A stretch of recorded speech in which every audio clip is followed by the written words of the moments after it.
Hello, everybody. Thank you very much and welcome to the special class on IELTS grammar. In this class, I'd like to describe some basic aspects of grammar, which are very important for IELTS exam. As a student, as an advanced English language user, you need to know those grammatical aspects. Okay, let me share the screen so that you can interact with me, and this class will be fruitful, I hope. So let's get started. Okay. সবাই দেখতে পাচ্ছেন modal verbs. Modal verbs টা IELTS পরীক্ষার জন্য খুবই important. So এই modal verbs হচ্ছে এখানে লিস্ট দেয়া আছে। আপনারা জানবেন যে এগুলো কিভাবে ইউজ করতে হবে। এই টাইপ দেওয়া আছে, modal verb এর টাইপ কখন ইউজ করতে হয়। যেমন এইখানে দেয়া আছে দেখেন modal verb ability শব্দটা ability শব্দটার মানে হচ্ছে যে সামর্থ্য। ability শব্দটার মানে হলো সামর্থ্য। আর পারমিশন মানে হচ্ছে অনুমতি, অ্যাডভাইস মানে হচ্ছে উপদেশ, অব্লিগেশন মানে হলো বাধা, অব্লিগেশন মানে হচ্ছে কি কোনো কিছু মানে বিধি নিষেধ। তো আমরা এগুলো প্রত্যেকটারই ব্যবহার জাস্ট সংক্ষেপে আমরা আলোচনা করব। আর সংক্ষেপে আলোচনা করব আমরা, তাহলে মডেল ভার্ব নিয়ে আলোচনা করব আমরা সংক্ষেপে, যাতে আমরা এগুলো পরীক্ষার সময় যেন কোনোভাবে ভুল না করি। অনেক স্টুডেন্টকে আমরা দেখি অনেক সময় যে এরকম ক্যান কুড লেখার পরে ভার্বের প্রেজেন্ট টেন্স ইউজ না করে অন্য টেন্স ইউজ করে ফেলে। ঠিক আছে, মনে রাখবেন এই যে এখানে কয়টা বিষয় দেয়া আছে, এই যে can could may, should, have to, must, might, may, could, মানে যাই হোক এখানে মেইনলি হচ্ছে যে এই কয়টা টোটাল, এখানে টোটাল হচ্ছে এই ক্যান কুড মে মাইট চারটা, মাস্ট একটা, হ্যাভ টু একটা, তাহলে ছয়টা, সাতটা, মূলত এখানে সাতটা দেয়া আছে। ঠিক আছে, কারণ ক্যান কুড মে মাইট সাতটা। তো এই সাতটাই হচ্ছে বিভিন্ন সময় ব্যবহৃত হয়। এই সাতটা জিনিস খুবই ইম্পর্টেন্ট। এই সাতটার পরে সব সময় কি বসে, ভার্বের বেস ফর্ম বসে। আমি একটু লিখে দিচ্ছি, মডাল ভার্বস হচ্ছে auxiliary verb. Auxiliary verb, modal ভার্বের আরেকটা বিষয় হচ্ছে এটাকে বলা হয় অক্সিলিয়ারি ভার্ব, এটা মেইন ভার্ব না। সো এই অক্সিলিয়ারি ভার্বের পরে সবসময় কি বসে, ভার্বের বেস ফর্ম বসে। সবসময় ভার্বের base form of verb. Base form কোনটা? Base form of verbs. তো বেস ফর্মটা বোঝার জন্য আমাদেরকে বুঝতে হবে যে ভার্বের কয়টা ফর্ম থাকে টোটাল। ভার্বের তিনটা ফর্ম থাকে। How many forms? 3 forms of verb. ভার্বের তিনটা ফর্ম থাকে। তো এই তিনটা ফর্মের মধ্যে একটা হচ্ছে প্রেজেন্ট ফর্ম, যেটাকে আমরা বলি বেস ফর্ম। প্রেজেন্ট মানে হচ্ছে কি বেস ফর্ম, FORM। আর এরপরে হচ্ছে পাস্ট ফর্ম। পাস্ট ফর্ম আরেকটা হচ্ছে past participle form. Past participle, PARTICIPLE, past participle. অর্থাৎ তিনটা ফর্ম থাকে। একটা হলো প্রেজেন্ট ফর্ম বা বেস ফর্ম, এরপরে হচ্ছে পাস্ট ফর্ম, এরপরে হচ্ছে কি পাস্ট পার্টিসিপল ফর্ম। এই হলো তিনটা ফর্ম। ফিউচার ফর্ম নাই কিন্তু। Present form, past form, future form বলতে কিছু নাই। এই যে বেস ফর্ম যেটা, এটাই ফিউচার হিসাবে ইউজ হতে পারে। তো এখন এই বেস ফর্মকে আবার বলা হয় V1, আবার এই পাস্ট ফর্মকে বলা হয় V2, আর এটাকে বলা হয় V3। সংক্ষেপে অনেকে মনে রাখে যে V3। এই হচ্ছে বিষয়। তো এই মডাল ভার্বগুলো পড়ার আগে আমাদের একটু আলোচনা করে নিতে হবে যে পারসন এবং নাম্বার, এটা খুবই ইম্পর্টেন্ট। আর ওই যে যেটা বললাম আমি বেস ফর্ম, এটার লিস্টটা আমাদের জানা দরকার। So let's share another screen. I don't know whether you see the screen or not. Do you see any screen there? আচ্ছা, কোন স্ক্রিনটা আপনারা দেখতে পাচ্ছেন? পারসন নাম্বার ইন ইংলিশ দেখতে পাচ্ছেন? আচ্ছা, person and number in English language. So এখানে দেখেন, আমরা অনেক সময় যে আমরা বলি না যে আমি, তুমি, তোমরা, আমরা, এরকম আমরা ব্যবহার করি, যে এগুলোকে বলা হয় পারসন। জেন্ডার মানে পারসন ইংলিশ প্রোনাউনে যে ফার্স্ট পারসন বলে হচ্ছে প্রথম পুরুষ হচ্ছে আই হচ্ছে প্রথম পুরুষ, মানে আমি তাকে বলা হয় প্রথম পুরুষ। এখানে পলিশ ল্যাঙ্গুয়েজে বলছে যা, তাই, অনা, অন, এগুলো দেখার দরকার নাই, এটা হচ্ছে পলিশ থেকে ট্রান্সলেট করা আর কি ইয়া করা। তো ফার্স্ট পারসন হচ্ছে আই আর সেকেন্ড পারসন হচ্ছে ইউ। সো ইউর মধ্যে কিন্তু দুইটা বিষয় উল্লেখ আছে এখানে। আপনার স্ক্রিনটা কি ক্লিয়ার দেখতে পাচ্ছেন কিনা আমাকে জাস্ট একটু এনশিওর করেন, একজন বলে দেন যে হ্যাঁ স্ক্রিনটা ক্লিয়ারলি দেখতে পাচ্ছেন। আদারওয়াইজ স্ক্রিনটা আমি একটু বড় করে দিচ্ছি, স্ক্রিনটা আমি একটু বড় করে দিচ্ছি। এবার কি দেখতে পাচ্ছেন স্ক্রিন? মেসেঞ্জারে হ্যাঁ আপনার চ্যাট বক্সে বলছেন যে yes yes, okay thank you. So এই হচ্ছে যে পারসন, দেখেন তিন প্রকারের পারসন আছে, এক হচ্ছে first person, second person, third person. তো থার্ড পারসন কোনগুলো, ফার্স্ট পারসন কোনগুলো, এগুলো আবার সিঙ্গুলার এবং প্লুরালে ভাগ করা হয়েছে। সিঙ্গুলার এবং প্লুরাল, সিঙ্গুলার মানে হলো এক বচন আর প্লুরাল মানে হলো বহু বচন। তো বহু বচনের সাথে সবসময় এস বা ইয়ে যুক্ত হয়, ঠিক আছে, মানে যে কোনো বিষয়ের সাথে প্লুরালের মধ্যে এস বা ইয়ে যুক্ত হবে। আর একটু খেয়াল রাখতে হবে সিঙ্গুলার নাম্বারের ক্ষেত্রে হবে এস বা ইয়ে যুক্ত হয় হচ্ছে প্রেজেন্ট টেন্সে, প্রেজেন্ট ইনডিফিনিট টেন্সে। এটা আমরা পরে আলোচনা যাব, আমরা জাস্ট আগে বুঝি পারসন কোনটা। আই হচ্ছে ফার্স্ট পারসন আর সেকেন্ড পারসন হচ্ছে ইউ, কিন্তু ইউ প্লুরালে হলেও সেই ইউই বোঝা যায়, মানে তুমি ইউ।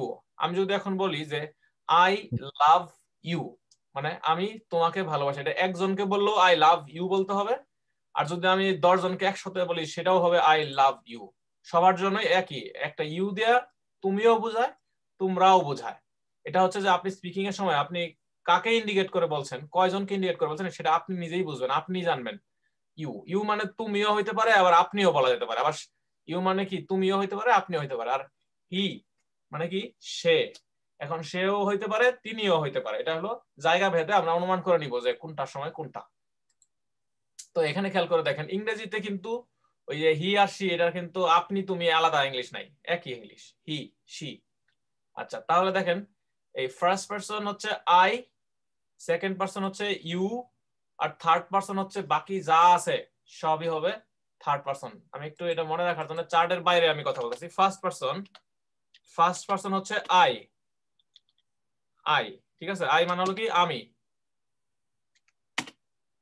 আর সেকেন্ড পারসন হচ্ছে কি, সেকেন্ড পারসন হচ্ছে ইউ, ওয়াই ও ইউ।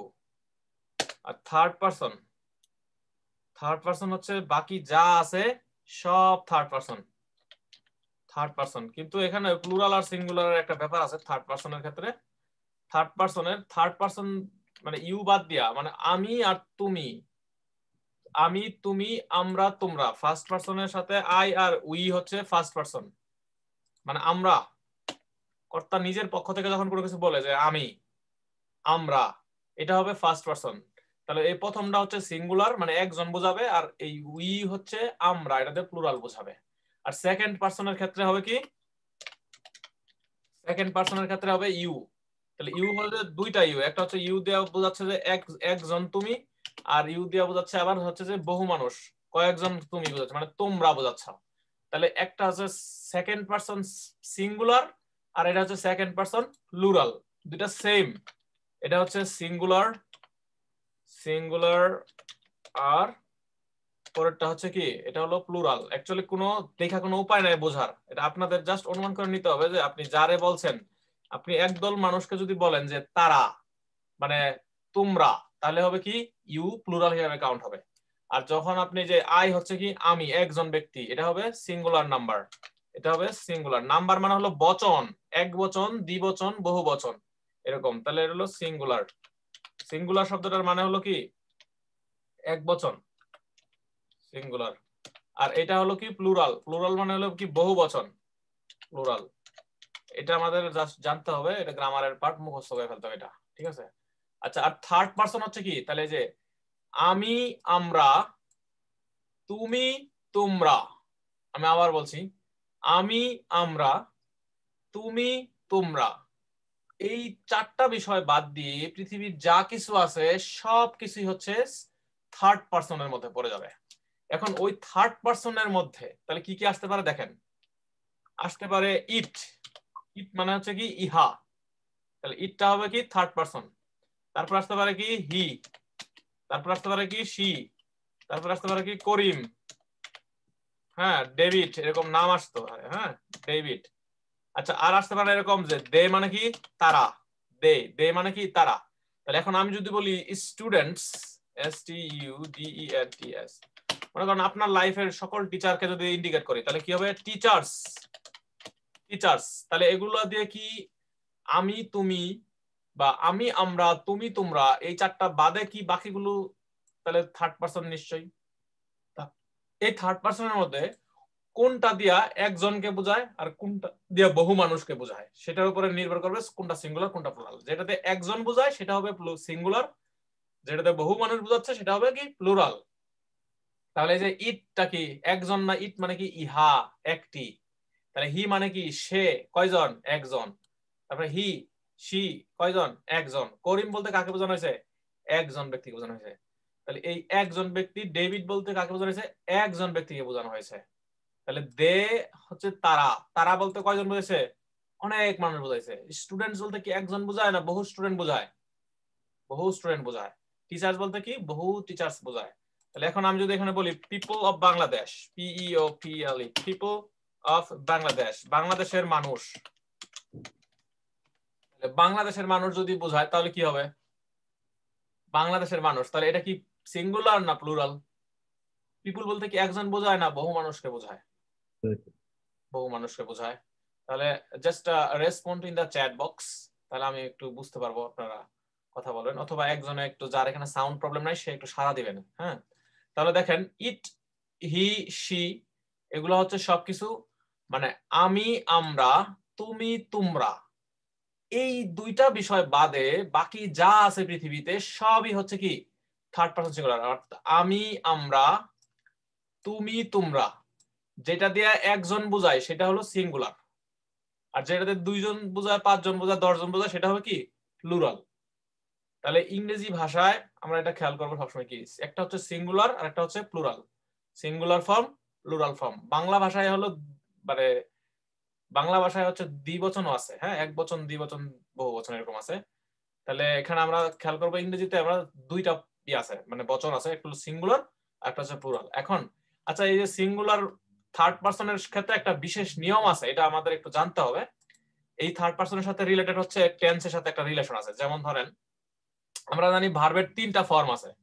তিনটা ফর্ম আছে যেমন এরকম, যেমন গো, যাওয়া, ওয়েন্ট, এটা হলো যাওয়া, এটা হলো পাস্ট ফর্ম, আর গন হচ্ছে কি পাস্ট পার্টিসিপেল ফর্ম। এই তিনটা হলো ফর্ম ভার্বের। একটা হলো পাস্ট ফর্ম, আর ওয়েন্ট হচ্ছে সরি ওয়েন্ট হচ্ছে পাস্ট ফর্ম, আর প্রথম যেটা সেটা হচ্ছে কি প্রেজেন্ট ফর্ম বা বেস ফর্ম, আর গন হচ্ছে কি আপনার হচ্ছে পাস্ট পার্টিসিপেল ফর্ম। মনে রাখবেন যখন আপনি প্রেজেন্ট ইনডিফিনিট টেন্স যেমন করিম যায়, করিম খায়, এরকম যদি আমরা ইউজ করি, যেমন যে ডেভিড, ডেভিড বাজারে যায়, তাহলে এটা কি হবে? David goes to market. Market মানে কি বাজারে যায়। এখানে সবসময় আইএনজি হবে যখন প্রেজেন্ট টেন্সে এরকম হবে। আবার যদি এরকম দেই আমরা যে দে, দের ফলে কি হবে? দে গো টু মার্কেট। তারা মানে সে মানে তারা বাজারে যায়। এখন আমি যদি বলি যে ইট, আচ্ছা, it doesn't make sense, it does not make sense মানে এটার কোনো মানে হয় না। আমরা বলি অনেক সময় যে এটার কোনো মানেই হয় না, it doesn't make any sense। তাহলে এই যে ইটের পরে কি বসে? ডু বসে না, সরাসরি ডাজ বসে যখন প্রেজেন্ট টেন্সে আমরা যখন বলবো। যেমন যে আমরা যদি বলি যে আমি ভাত খাই, তাহলে কি হবে? I eat rice, I EAT eat rice মানে আমি ভাত খাই। আচ্ছা, আমরা রাইস খাবো না, আমরা আমরা বলবো যেমন I eat pizza, PI ZZA। উচ্চারণটা খেয়াল রাখতে হবে, এটা কিন্তু পিজা না কিন্তু। হ্যাঁ, এটাকে বলা হয় পিৎজা। পয় রস্বইকার খণ্ডত, খণ্ডত্ব আছে না একটা, পিৎজা। উচ্চারণ হবে পিৎজা, আই ইট পিৎজা।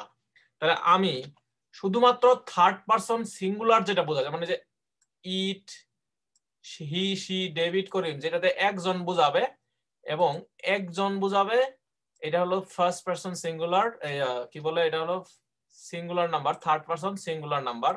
শুধুমাত্র এই সব ক্ষেত্রে আমরা কি বলবো? এগুলোর সাথে সবসময় কি বসে? এস বা ইএস যুক্ত হয়। কোন টেন্সের ক্ষেত্রে? প্রেজেন্ট ইনডিফিনিট টেন্সের ক্ষেত্রে। তাহলে আমরা যদি এখন এরকম লিখি যে যে মনে করেন আমরা যদি বলি যে ডিলিন, ডিলিন পিৎজা খায়, DYLAN। আমার একটা ফ্রেন্ড, আমার কলিগের নাম ডিলিন, ঠিক আছে, আমার বর্তমান অফিসের নাম, বর্তমান অফিসের Dylan. So Dylan eats pizza, EATS, eats pizza. আমরা বলছিলাম কি যে এস বা যুক্ত হয় ভার্বের সাথে, ভার্বের বেস ফর্মের সাথে। তাহলে ভার্বের বেস ফর্ম, ভার্বের তিনটা ফর্ম থাকে। এই গো হচ্ছে প্রেজেন্ট ফর্ম, এটা হচ্ছে পাস্ট ফর্ম, এটা হচ্ছে কি পাস্ট পার্টিসিপল ফর্ম। তাহলে আরেকটা আমরা উদাহরণ দেই, যেমন ধরেন sleep, SLEEP, sleep, SLEPT, slept, SLEPT, slept, এরকম কিন্তু আছে। তারপরে এরকম আছে না, ডু, ডিড, ডান, এরকম ফর্ম আছে আপনারা জানেন। তো জাস্ট আমরা যখন বলবো যেমন আই ডু, আমি কাজ করি, তাহলে আই ডু এ জব। আচ্ছা, এটা কি ফার্স্ট পারসন না ফার্স্ট পারসন? কিন্তু আমি যদি এই ফার্স্ট পারসন সিঙ্গুলার নাম্বার, কিন্তু থার্ড পারসন সিঙ্গুলার হইলে কি হবে, এই ডু এর সাথে একটা এস যুক্ত হয়ে যাবে। আমি জব করি, আই ডু এ জব, আমি একটি জব করি, বা আই ডু এ জব। এখন যদি আমি বলি যে করিম, করিম, করিম ডু হবে না, করিমের সাথে কি হবে, ডাজ এ জব হইতে পারে, ডাজ এ জব। তাহলে বিষয়টা হচ্ছে যে শুধুমাত্র এই থার্ড পারসনটা খুবই মানে ইম্পর্টেন্ট, এটার জন্য আমাদের কি হবে, এস বা ইয়ে যুক্ত হয় প্রেজেন্ট ইনডেফিনিট টেন্সের ক্ষেত্রে। তো এই হচ্ছে বিষয়। এটা হচ্ছে পারসন নিয়ে পড়লাম আমরা। এরপরে আর কি আছে, একটু নিচে নামি, আমরা একটু খেয়াল করে দেখেন, এই যে থার্ড পারসন। তাহলে এই লিস্টটা আমরা এখন থেকে কি করে ফেলবো, লিস্টটা একটু দেখবো, মুখস্থ করে ফেলবো। দেখেন সিঙ্গুলার, প্লুরাল, আমরা এক কথায় বলে দিছি যে আমি, তুমি, তুমি, তোমরা, আমি, আমরা, তুমি, তোমরা বাদে যা আছে সবই থার্ড পারসন সিঙ্গুলার নাম্বার। এখানে আলাদাভাবে ভাগ করে দেওয়া হয়েছে, এই যে দে।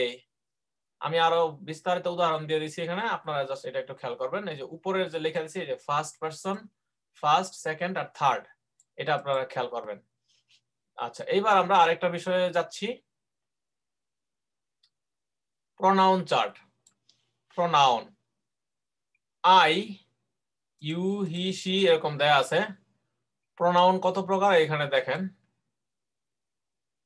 প্রোনাউনের এখানে কয়েক প্রকার আছে, যেমন একটা হলো সাবজেক্ট, একটা হলো অবজেক্ট, একটা হলো পসেসিভ, পসেসিভ প্রোনাউন্স, আরেকটা দিছে এখানে কি দেখেন, এখানে পসেসিভ অ্যাডজেক্টিভস, পসেসিভ প্রোনাউন্স, আর একটা দিছে রিফ্লেক্সিভ প্রোনাউন। এটা এত নিয়ম কানুন কোনটার কাহিনী কি এত বেশি ভালোভাবে ই করার দরকার নেই, জাস্ট একটু দেখে রাখেন জিনিসগুলা। এই যে আই মানে আমি, মি মানে হচ্ছে কি আমাকে, মাই, আর মাইন আর হলো মাই সেলফ। মনে করেন আপনি যদি একটা কাজ করেন, তাহলে বলবেন কি যে I do my self, I do the job my self, আমি আমার নিজের মতো করে কোনো কাজ করলাম।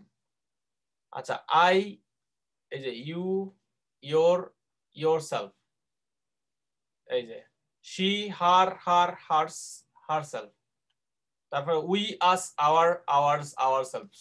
এগুলো আপনারা জাস্ট একটু মানে পড়ে নেবেন। আচ্ছা, এবার হচ্ছে যে এখানে চার্ট দেওয়া আছে, ওই যে আমি একটু আগে আলোচনা যেগুলো করছিলাম সেইগুলাই। আর ভার্বের যে ফর্ম আছে তিনটা আমি বলছিলাম, সেই ফর্মগুলো হচ্ছে এটা। এই জাস্ট ওয়ার্ড গুলো আমি এই জন্য দিচ্ছি যে আপনারা এগুলো একটু মুখস্থ করে ফেলবেন কিছু ওয়ার্ড, এবং একটু জেনে রাখবেন যে এগুলো কিভাবে ইউজ করতে হবে। জাস্ট এটা আমি নিচে আমি দেখাচ্ছি, শেয়ার করছি। এরপরে আমরা সরাসরি মডাল ভার্বে চলে যাব। দেখেন এখানে কনজুগেশন অফ ভার্বস, লেখাগুলো একটু ছোট আসতেছে। যেহেতু ছোট আসতেছে, আমরা এটা স্ক্রিনটা আমরা বড় করে দিব, তাহলে আপনারা ক্লিয়ারলি দেখতে পাবেন।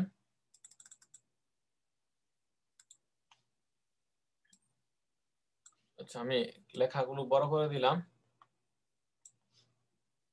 জাস্ট লেখাটা আমি একটু ছোট করি।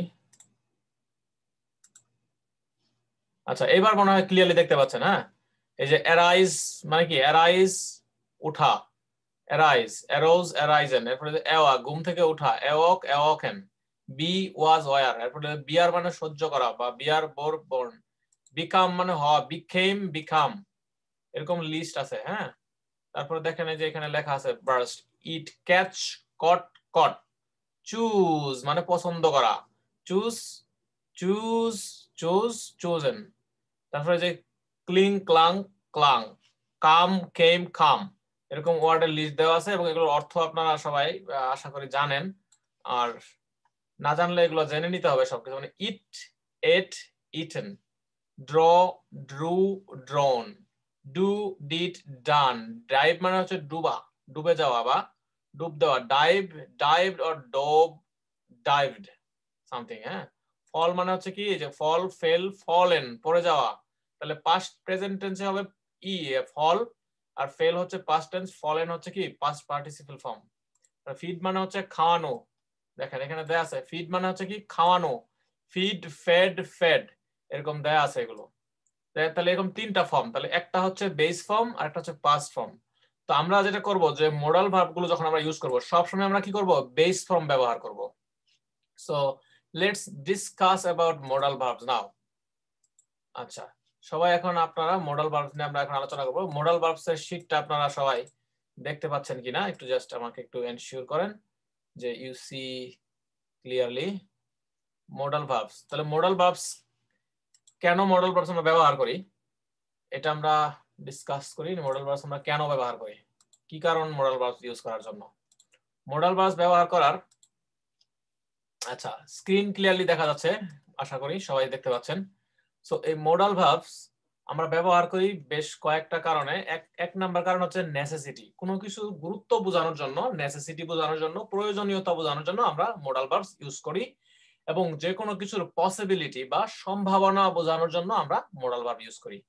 সো মডাল ভার্বটা বাক্যে কোন সেন্স প্রকাশ করে, কি রকম সেন্স প্রকাশ করার জন্য আমরা ব্যবহার করি সেটা আমরা একটু জেনে নিই। একটু খেয়াল করে দেখেন এখানে অ্যাবিলিটি মানে হচ্ছে কি, অ্যাবিলিটি মানে হচ্ছে কোনো কিছু মানে যেটা বলা হয় যে আমার দক্ষতা বোঝাচ্ছে, আমি কি পারি বা কি পারি না, এটা হলো দক্ষতা বোঝাচ্ছে। আমরা একটু বাংলায় লিখে দিচ্ছি, এই সমস্ত কারণে ইউজ করা হয়।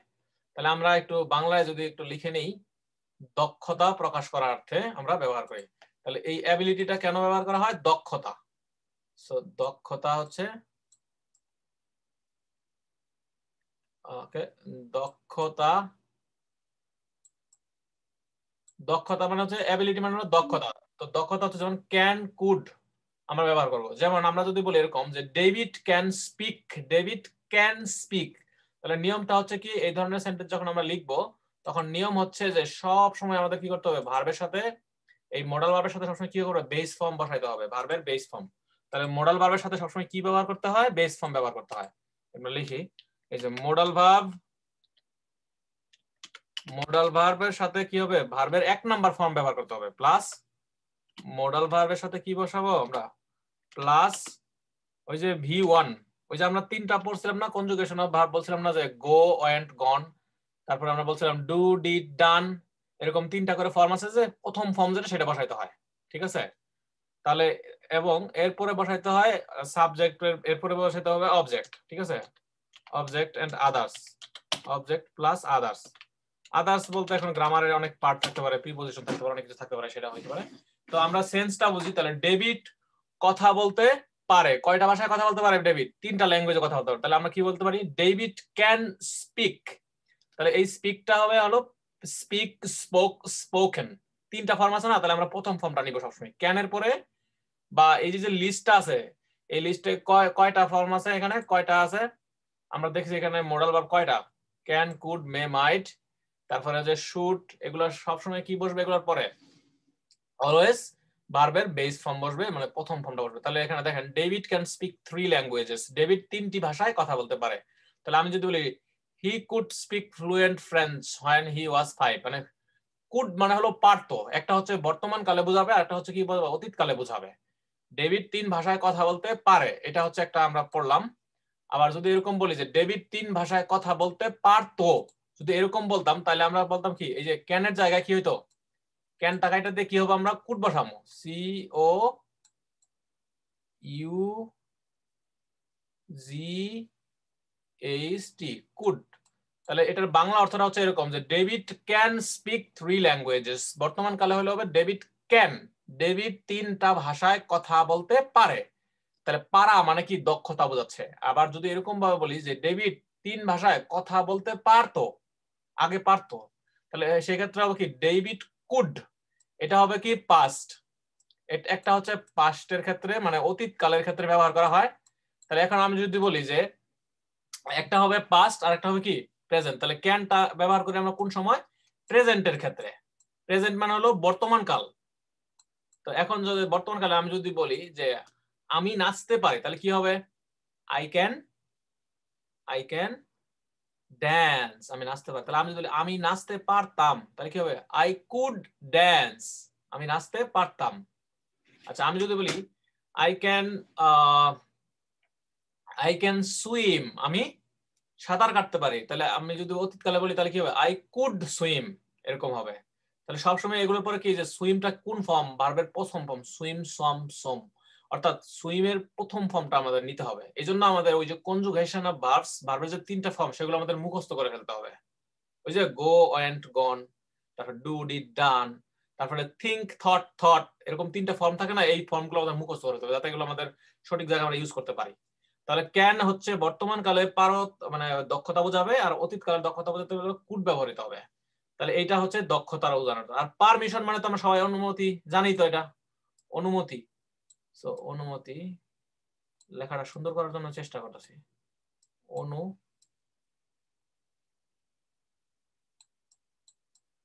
সময় বেশি লাগুক, দেখতে একটু সুন্দর লাগতেছে না? অনুমতি প্রকাশার্থে, হ্যাঁ, অনুমতি প্রকাশার্থে ক্যান, কুড এবং এই দুইটাই ব্যবহৃত হইতে পারে।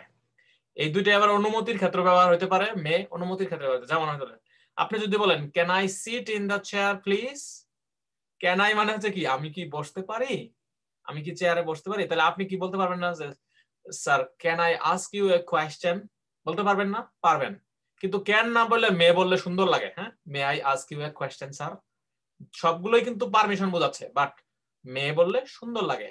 কিন্তু সিট বসার ক্ষেত্রে may I sit please, can I sit, সবগুলোই পারমিশনের ক্ষেত্রে ব্যবহৃত হইতে পারে। তবে মেটা হলো সবথেকে পারফেক্ট, বুঝছেন? মে হলো সবথেকে পারফেক্ট, জাস্ট জেনে রাখার জন্য বললাম। তাহলে can I sit in the chair please, তার হচ্ছে could I open the window, আমি কি জানালা খুলতে পারি। কিন্তু এই ক্ষেত্রে দেখেন, একটু খেয়াল করবেন, এই যে আগে যে বলছিলাম যে কুড বললে পাস্ট বোঝাচ্ছে, কিন্তু এখানে আবার পাস্ট বোঝাচ্ছে না। Could I open the window, past বললেও সমস্যা নেই। আপনি যদি বলেন যে could I open the window, আমি কি জানালাটা খুলতে পারি, আবার আপনি এরও আমি কি জানালাটা খুলতে পারতাম, এরকমও হইতে পারে। সো মে হচ্ছে may I borrow your dictionary, আমি কি তোমার ডিকশনারিটা ধার করতে পারি, নিতে পারি। তাহলে may I ask you a question, may I give you money, may I go to market, আমি কি বাজারে যেতে পারি। আপনি আপনার বাবা মার কাছ থেকে অনুমতি নিচ্ছেন, মনে করেন আপনি ধরেন আপনি think you are a child and you are seeking permission from your father, তখন আপনি কি বলবেন? আপনার আব্বাকে আপনি বলবেন কি, যে may I go outside and may I go for shopping mall, এরকম। তাহলে মে দিয়ে অনুমতি বোঝাচ্ছে। সব সময় এগুলোর পরে কি বসে? এই যে বড়, বড় হচ্ছে কি বেস ফর্ম, সব সময় বেস ফর্ম ব্যবহৃত হবে। তারপরে অ্যাডভাইসের ক্ষেত্রে বলে কি শুড ব্যবহৃত হয়। শুড, শুড কোন ক্ষেত্রে ব্যবহৃত হয়? অ্যাডভাইজার ক্ষেত্রে। যেমন আমরা অনেক সময় বলি না যে you should visit your dentist at least twice a year, অর্থাৎ বছরে কমপক্ষে 2বার আমাদের কোথায় যাওয়া উচিত?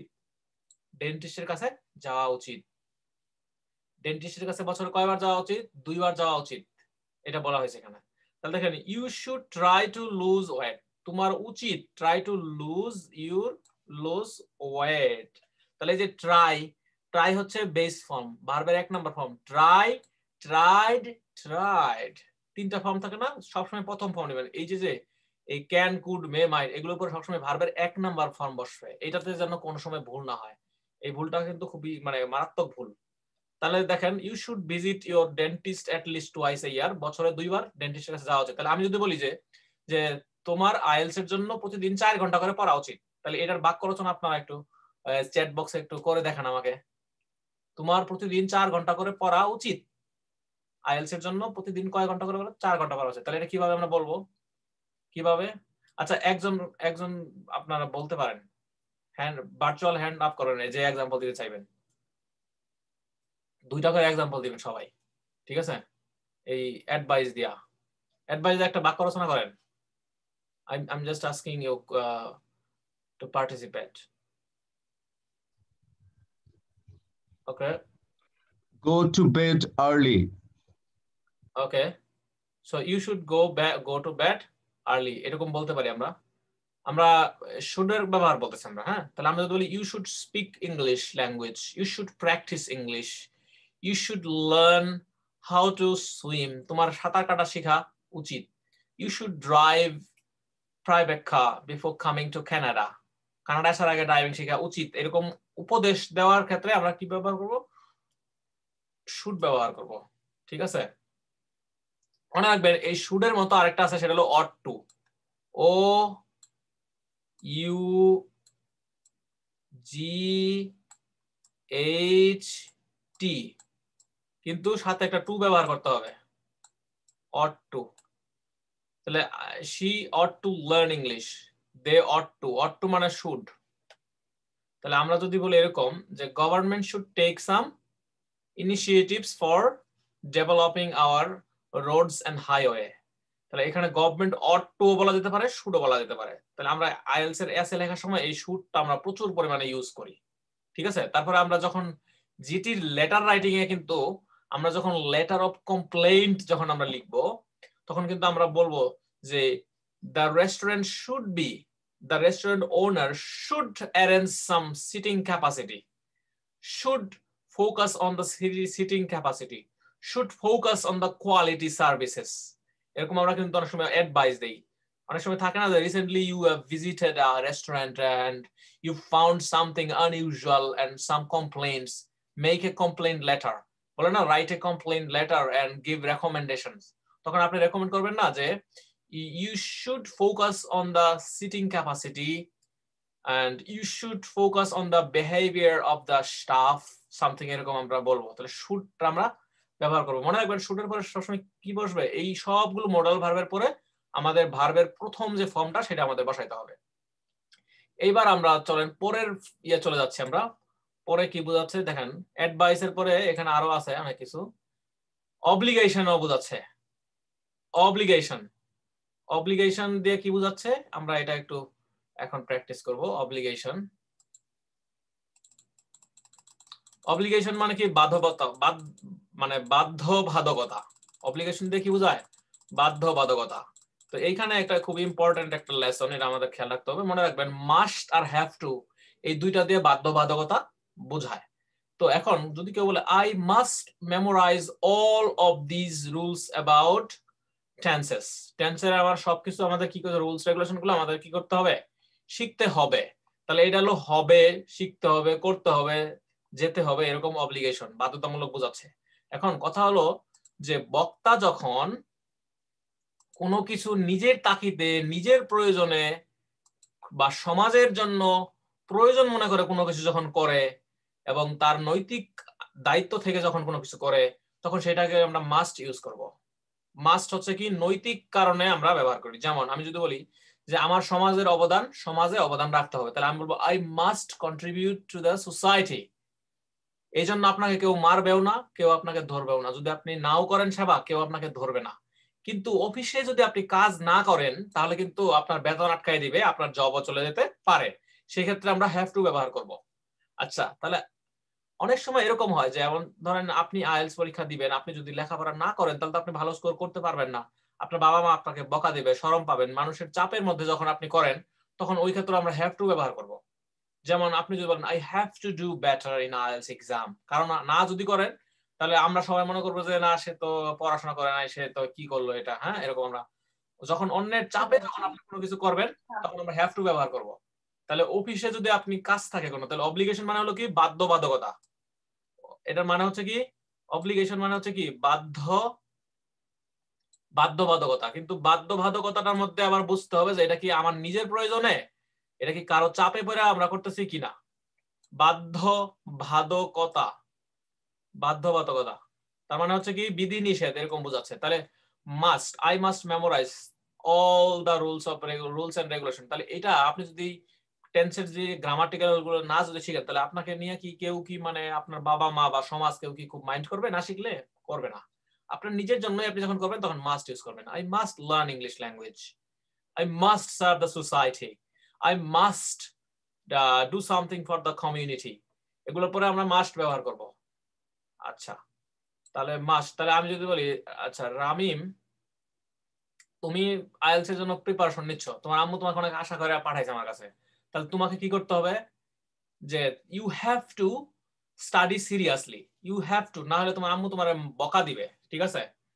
আমরাও তোমার খুব মানে করব, মাইন্ড করব যে রামিম ঠিক মতো ক্লাস করে না, পড়ে না, এটা আমরা বলবো, ঠিক আছে। এই জন্য আমাদের ওটা হ্যাভ টু ব্যবহার করতে হবে। তাহলে এখন যদি ক্লাসের অ্যাসাইনমেন্ট যদি না করে তাহলে টিচার মাইন্ড করবে, নাম্বার দিবে না, কেটে দিবে, তাহলে তার রেজাল্ট খারাপ হবে। তাহলে এটাও তো এক ধরনের বাধ্যতামূলক। আপনি যদি এরকম যদি আপনি অ্যাসাইনমেন্ট না করেন তাহলে কি টিচার মাইন্ড করবে না? করবে না, অবশ্যই মাইন্ড করবে। তাহলে হ্যাভ টু ব্যবহার করবেন। মাস্ট না। আচ্ছা, এখন টিচার বলছে যে অ্যাসাইনমেন্ট, একটা অপশনাল অ্যাসাইনমেন্ট দিচ্ছি, এটা করলে করবা, না করলে না করবা, এবং গুরুত্ব না দিল, করলে করবা, না করলে না করবা, নাম্বার নাই কোনো কিছু, তাহলে ওই ক্ষেত্রে কি হবে? মাস্ট হবে। I must attend the class. যে ক্লাসে ধরেন আপনি অ্যাটেন্ড না করলেও নাম্বার পাবেন আপনি, হ্যাঁ, আপনার অ্যাটেন্ড করবেন, বলবেন I must attend the class. কিন্তু ক্লাসে অ্যাটেন্ড না করলে তো আপনার রেজাল্ট খারাপ হবে, এক্সামে আপনি প্রিপারেশন ভালো নিতে পারবেন না, তখন হ্যাভ টু ব্যবহার করবেন। হ্যাঁ, I have to do the class, I have to attend the class. তাহলে এই ক্ষেত্রে আর পসিবিলিটির ক্ষেত্রে আমরা কি করব? মে মাইট ব্যবহার করব। এটা হলো পসিবিলিটি, মানে কি? সম্ভাবনা বোঝায়। সম্ভাবনার ক্ষেত্রেও আমরা কি করব? সবসময় আমরা চেষ্টা করব সম্ভাবনার ক্ষেত্রে আমরা এইটা ব্যবহার করব, সম্ভাবনা। তাহলে সম্ভাবনার ক্ষেত্রে দেখেন মাইট, মাইট হচ্ছে কি, যেমন it looks like, it looks nice but it might be very expensive. It might B মানে কি? সম্ভবত, ইট মাইট বি। আচ্ছা, এই যে মাইটের পরে কি আছে? বি আছে। তাহলে বি কোন ফর্ম? ভার্বের বেস ফর্ম। তাহলে ইট লুকস নাইস, ধরেন আপনি একটা দোকানে গেছেন, দোকানে গিয়ে আপনি দেখছেন কোন একটা জিনিস, খুব সুন্দর একটা জিনিস আপনি পাইছেন, পারবার আপনি বলছেন it's nice, it's looks nice but it might be very expensive. সম্ভবত, হয়তো, সম্ভাবনা রয়েছে এই জিনিসটা হয়তো বা অনেক দাম বেশি, তখন এটা ব্যবহার করবেন। তাহলে আপনি এটা আজকে থেকে ব্যবহার করবেন যে it looks nice but it might B expensive. কিন্তু শুধু কি মাইট বি, মেবিও বলতে পারেন, কোনো সমস্যা নাই। আপনি যদি বলেন it may be expensive, same meaning প্রকাশ করবে। মাইট বি বললেও বুঝাবে মানে বর্তমান কালে, মানে ভবিষ্যৎ বোঝাবে, মেবি বললেও সেম জিনিস বোঝাবে। ইট ক্যান বি বললে জিনিসটা একটু কেমন যেন লাগে, আসলে ক্যান এখানে ব্যবহার না করাটাই বেটার। কিন্তু আপনি যদি বলেন it can be possible, it can be possible for you, এটা তোমার জন্য সম্ভব, তাহলে আমরা যদি বাক্য রচনা করি ইট ক্যান বি পসিবল। আচ্ছা, এটা তো সবার কাছে আছে, এই আমি যে মানে যে ফর্মটা আমি আপনাদেরকে দিছি, এখানে তো আপনারা বাক্য রচনা ইচ্ছা করে লিখতে পারবেন। আমরা যদি এরকম লিখি যে ইট মাইট বি, দেখেন, it might be possible, it might be possible for you, possible for you to get a good score. আচ্ছা, গেট না ব্যবহার করে আমরা কি বলতে পারি? অ্যাচিভ বলতে পারি। মনে রাখবেন, লেস কমন ভোকাবুলারি আমাদের ইউজ করতে হবে, ACHIEVE, achieve high band score, high band score. তাহলে it might be possible for you to achieve high band score in IELTS, in IELTS. আচ্ছা, এখন আমরা যদি একটা কস স্টেপ লাগাই, বাক্যটাকে যদি আমরা মানে কমপ্লেক্স সেন্টেন্স বানাই, তাহলে আমরা কি করব? Because many people did that, many people, many people did that, এরকম করে অনেক মানুষ এটা করেছে। আচ্ছা, আবার এইভাবে বলি যে because you are a, because you are given, you are given special instruction, okay, special instruction from Tawhid sir, for example, আপনারা দিলেন এটা, হ্যাঁ, লিখলেন, কারণ হ্যাঁ, তাহিদ স্যার অফ ইউরেকা, অর্থাৎ ইউরেকা আইএলস এর, এইভাবে আমরা দিতে পারি, এইভাবে বাক্য তৈরি করবো আমরা যে it might be possible for you. তাহলে ইট মাইট বি জায়গায় যদি আমরা বলি it may be possible, same অর্থ প্রকাশ করবে। যদি আমরা বলি যে it can be possible, same অর্থ প্রকাশ করবে। যদি আমরা বলি it could be possible for you, same অর্থ প্রকাশ করবে। It could be possible for you, it can be possible for you, it may be possible for you, it might be possible for you. তাহলে আমরা যদি বলি এরকম যে আপনি গান গাওয়া শিখবেন, আপনি যদি বলেন আমি গান গাওয়া শিখতে পারি, তাহলে it may be possible to sing a song, it may be possible to learn dancing, it may be possible something, এরকম বলতে পারবেন। ঠিক আছে, তাহলে মেটা বোঝাচ্ছে সম্ভাবনা। তাহলে আমরা একটু জেনে নিই যে যে আর কি কি ক্ষেত্রে ইউজ হতে পারে। আমরা অলরেডি আমরা আলোচনা প্রায় শেষ পর্যায়ে। আমরা দেখি ব্রিটিশ কাউন্সিল কি বলে এই ব্যাপারে। এই যে মডেল ভার্বগুলো আমরা পড়লাম, এই ব্যাপারে ব্রিটিশ কাউন্সিল কি বলছে, আমরা একটু ব্রিটিশ কাউন্সিলের একটা লেসন আমরা দেখবো। এখানে দেখেন, ব্রিটিশ কাউন্সিল ওয়েবসাইটে দেয়া আছে, মডেল ভার্বের লিস্ট দেয়া আছে সেখানে ব্রিটিশ কাউন্সিল বলছে যে মডেল ভার্বস হচ্ছে এই কয়টা, এই যে এই 8টা হচ্ছে মডেল ভার্বস। আমরা এখানে লিস্টটা একটু দেখবো, এরপরে আমরা এটার উপরে প্র্যাকটিস করব। ক্যান, মে, মাইট, মাস্ট, আরো 2টা আছে দেখেন, আমরা বাদ দিছিলাম। এটা হলো কি? শেল, শুড, শেল বলতে কি বোঝাচ্ছে, যেমন যে I will go to market, they will go to market, তাহলে এরকম উইল দিয়া শেল দিয়া বোঝাচ্ছে। এখানে উদাহরণ সহ দেওয়া আছে, আপনারা একটু দেখে নেবেন। Just it mite rain tomorrow, আগামীকালকে বৃষ্টি হতে পারে। এই যে মাত্র উদাহরণ দিলাম না আমরা, আগামীকাল বৃষ্টি হতে পারে এরকম। তাহলে আই কান্ট সুইম, যখন আপনি নেগেটিভ বলবেন তখন ক্যানের সাথে কি করবেন, একটা এন্ড নট যোগ করে দিবেন। তাহলে আমরা একটু আগে বলছিলাম যে ইট মাইট বি পসিবল, তাহলে আপনি যদি বলেন যে এটা সম্ভব হবে না, তাহলে কি হবে, it might not be possible, it may not be possible. তাহলে বিষয়টা বুঝতে হবে, it may not be possible, it might not be possible. Same অর্থ আই ক্যান সুইম, আমি সাঁতার কাটতে পারি, দক্ষতা বোঝানোর ক্ষেত্রে। আই কান্ট সুইম, আমি সাঁতার কাটতে পারি না। আর মে দিয়া বোঝাচ্ছে অনুমতি বোঝাচ্ছে, তাহলে may I ask you a question, may I ask a question. তাহলে আপনি যদি বলেন যে এরকম যে আমি কি স্যার, আমি কি একটু বাইরে যেতে পারি, মে আই গো আউটসাইড, এরকম। So may I join the class letter, এরকম বলতে পারবেন। তাহলে কুড, কুড দিয়া বোঝাচ্ছে কি, অনুমতি বোঝাচ্ছে, তাহলে তাহলে could I have some tea please, আমি কি চা পাইতে পারি, বা এরকম বোঝাচ্ছে। Would you please, would you like some help, মানে তুমি কি কোনো হেল্প চাও কিনা। উড মানে কি, কাউকে কোনো কিছু অফার করা, অফার করার ক্ষেত্রে আমরা উড ব্যবহার করব। তাহলে would you like to prepare for IELTS, would you mind, বা would you please tell me something. Would you মানে কারো কাছ থেকে কি করা, কোনো কিছু কারো কাছ থেকে চাওয়া, অফারের ক্ষেত্রে উড ব্যবহার করতে পারি আমরা। তো ব্রিটিশ কাউন্সিলে এই কয়েকটা লিস্ট দেওয়া আছে, আপনারা এগুলো জানবেন। জাস্ট মেইন কথা হচ্ছে যে সবসময় এগুলো বাক্যে থাকলে এগুলোর পরে সবসময় কি হয়, ভার্বের বেস ফর্ম বসে। যদি কেউ ভুলে যদি এরকম লেখে যে could I had some tea, হবে না। Would you liked some help, এরকম হবে না। কিন্তু I I can not swim, এটা কিন্তু সবসময় কি হবে, এই আইএনজি এটার পরে সবসময় কি বসবে, ভার্বের বেস ফর্ম সুইম ব্যবহার হবে। আচ্ছা, যদি আমরা বলি অতীত কালের ক্ষেত্রে বলি যে আই কান্ট সুইম, আমি সাঁতার কাটতে পারি। তাহলে আমি যদি বলি আমি সাঁতার কাটতে পারি না, তাহলে বললাম কি আই কান্ট সুইম, আমি সাঁতার কাটতে পারি না। আর যদি আমরা বলি আমি পারি, তাহলে কি বলবো, I can swim, I can swim. এখন আমি যদি বলি এরকম যে আমি সাঁতার কাটতে পারতাম না, অতীতকাল বোঝাচ্ছি, তাহলে কি হবে এরকম, আই কুড নট সুইম, আমি সাঁতার কাটতে পারতাম না। আমি আপনাদেরকে একটা গানের নাম বলবো, ওই গানটা আপনারা শুনবেন বাসায় আজকে সবাই। গানটার নাম হচ্ছে you look so beautiful, you look so beautiful, BAUTIFUL। আচ্ছা, এই মডাল ভার্বটা আমি শেখার জন্য আমি এই গানটা আমি চাচ্ছি যে এই গানটা আমি আচ্ছা আমি ইউটিউব থেকে এটা গানটা নিয়ে আসতেছি, আপনাদের একটু দেখাচ্ছি, তাহলে আপনারা উপকৃত হবেন। Just I am sharing the screen so that you can understand. গানটা হচ্ছে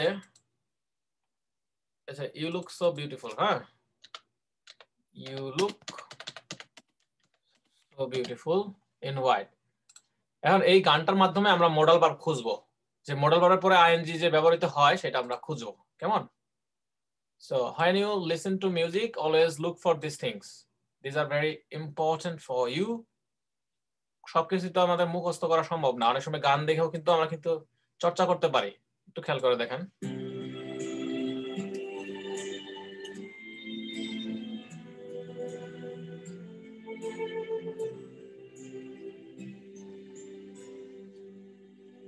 Not sure if you know this, but when we first met, I got so nervous I couldn't speak.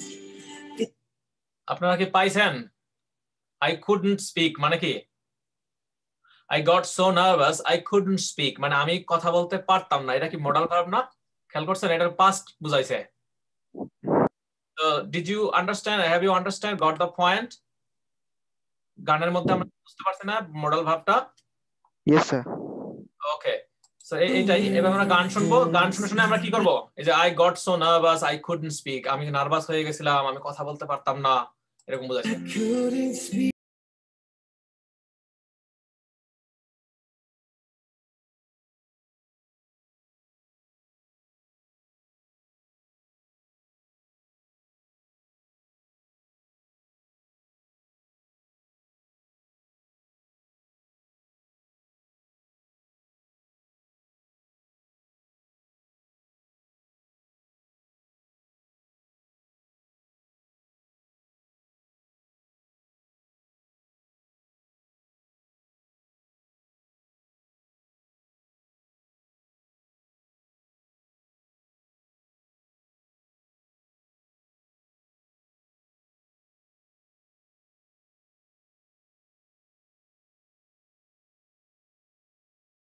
মাধ্যমে হলো আমরা একটু দেখলাম যে এই অতীতকালে যদি কোনো মানে দক্ষতা বোঝায় যে তাহলে আমরা মে মাইট ব্যবহার করতে পারি।